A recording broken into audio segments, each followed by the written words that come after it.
Nous venons de terminer sous la direction du commandant suprême de forces armées de la République démocratique du Congo et de la police nationale congolaise une réunion du Conseil supérieur de la défense élargie où nous avons essentiellement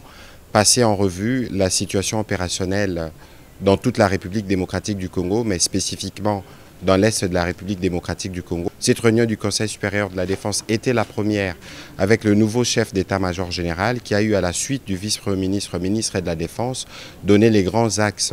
de sa vision sur ce qui concerne notamment la montée en puissance de forces armées de la République démocratique du Congo, mais la réponse militaire que nous apportons face à la guerre d'agression qui nous est menée par les Rwandais et ses supplétifs terroristes du M23.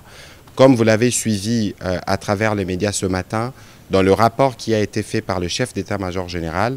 nos troupes ont repris l'initiative et nous ne voulons pas aller dans des annonces, mais vous allez voir que dans le jour qui vient, la montée en puissance de forces armées de la République démocratique du Congo va se poursuivre et les pans du territoire qui sont occupés par les forces d'agression seront récupérés. Nous aurons régulièrement l'occasion de vous faire le point de ces progrès. Au-delà de la question opérationnelle qui a été abordée dans toute sa dimension, nous avons aussi abordé les aspects diplomatiques de ces questions où vous avez noté avec nous l'isolation de plus en plus constatée du Rwanda qui montre que ce n'est pas le pays qui veut la paix dans l'Est de la République démocratique du Congo. Et de ce point de vue, la ministre d'État, ministre des Affaires étrangères, a reçu des orientations précises sur ce qui doit être fait à ces niveaux. Dans le même esprit, les aspects judiciaires doivent se poursuivre parce que nous notons,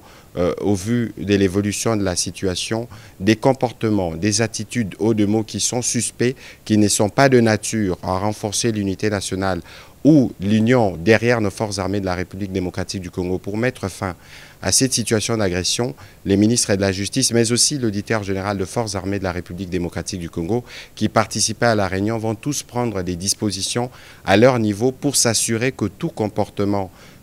à caractère subversif qui ne rentre pas dans l'objectif premier